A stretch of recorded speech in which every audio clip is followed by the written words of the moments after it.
We're continuing our data-driven career fundamentals in this next video. I talked about the 6 different data points to focus on. In this video, what I'm going to focus on what you expect. So what are your expectations from your career? And the first thing to talk about is ultimately starting with the end in mind. And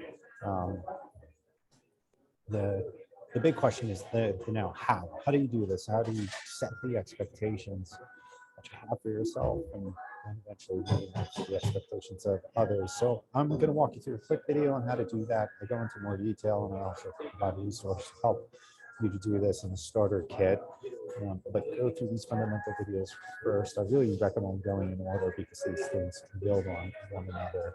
So how do we set our expectations? So I'm going to set some context with you. From a leadership standpoint, it's always important to constantly set context, bring people back, and then move forward. So let me do that with you here. Your expectations sit in an ecosystem of expectations. Like, I know my handwriting sucks here, but what this picture really shows, there's you in the middle, and your direct reports maybe in the middle of that. And then there's all these other circles that are either layers that build on each other. So skip level managers, direct managers, cross functional leaders, customers, the expectations of society, expectations of the business, expectations of government. Your expectations exist within the system, and the pressure of these expectations will define your expectations for you if you do not define them for yourself. Remember, expectations or goals are sometimes synonymous, but they're not they always are. Sometimes goals are usually more explicitly stated, and however, expectations can be explicitly stated, but are sometimes really just in addition and even beyond, or the stories that sit in our heads. So it's really important to suss out our own expectations as well as the expectations from others in a data-driven career standpoint. So what do we need data on? Like, what's an exercise that can help you articulate this? I said in the other video, like, I'm so shocked and surprised the amount of times, or maybe not surprised, but and maybe earlier in my career, I couldn't do this as well. So a little bit of empathy there and understanding. We don't know where we want to be a certain number of years out, but the longer you are in your career, if you can't define this is what leads people to getting stuck and making a lot of mistakes. So where do you want to be 5 years out? We need data on that. And then starting with the end in mind, backing out from that. So what about 4 years, 3, 2, 1, 6 months? What are the things that you have accomplished in each of those milestones and phases? What have you learned in terms of getting there? How did you ultimately get there? And what is the leadership role that you wanted to build along the way? These are important things to really understand that. So in terms of a data collection method, we have us, you. So you can ask yourself these questions. You can, after asking yourself, ask others these questions about you. Because sometimes people that you trust that know you well can help give you a better perspective. Also look at resources. We need to find some models, for example, if they're based around certain jobs that you want to have or certain levels. You can look at job descriptions now to understand what the accomplishments, qualifications, and skills are to get there. So 5 years out, how do you answer that question? It's what I call the headline exercise. Think about 5 years out from now, and you see a headline in the publication that you really like, and that headline's about you, and it says something about you in terms of your career that you're very proud of. You're excited to read.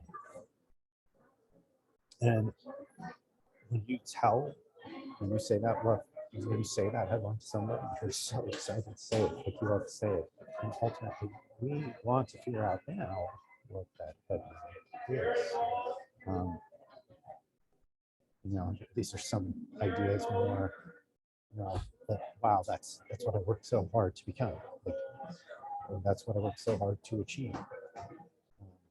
Also, the way that you made it happen excites you. Was the way that you wanted to do it. You did it your way.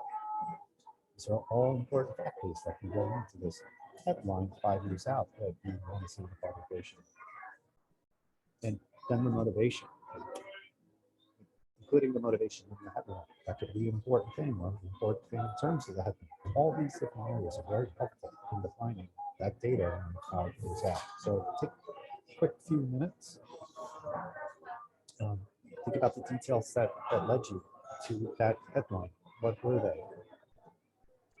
These different areas, these 4 things around what you aspire to be, what your accomplishments are, how you did it, and what motivated you to do it. These are 4 key areas that, definition that can help you create that headline.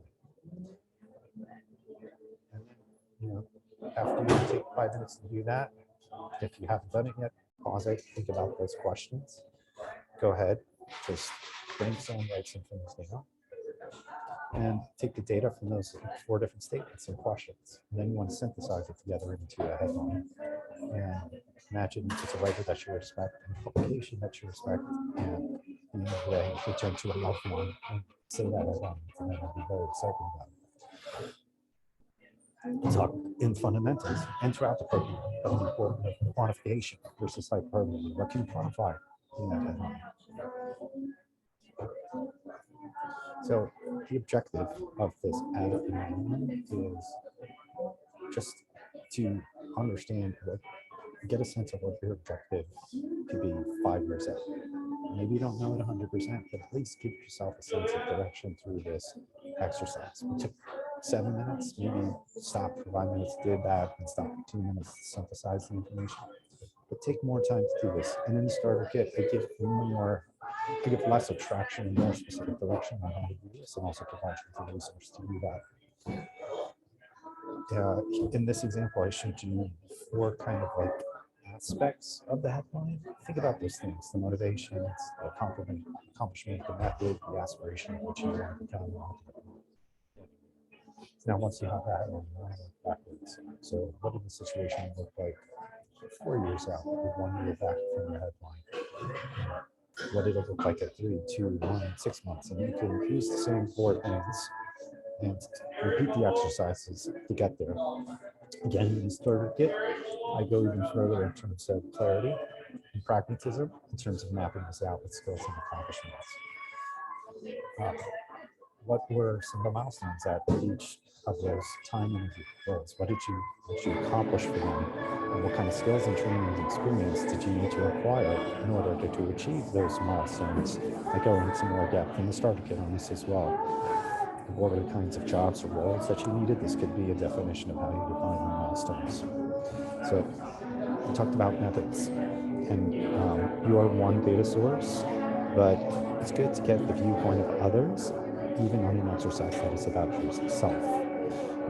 It's also really important on the expectations of others, but people that have had a similar path to the one that you want, if you can get their feedback on some of these thoughts here, that would be very helpful. What do they think about the things that you wrote down in terms of the headlines and the milestones and the roles? You could also look at other types of resources I mentioned earlier, job descriptions. This could help to inform the skills, accomplishments at each of these different milestones and for your 5-year objective. So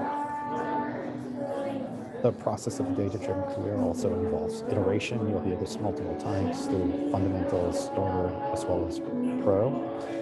So once you use these other data sources, people and resources, and look at yours again, iterate on your headline and your milestones and refine them to give you a more accurate picture of what you expect from your career.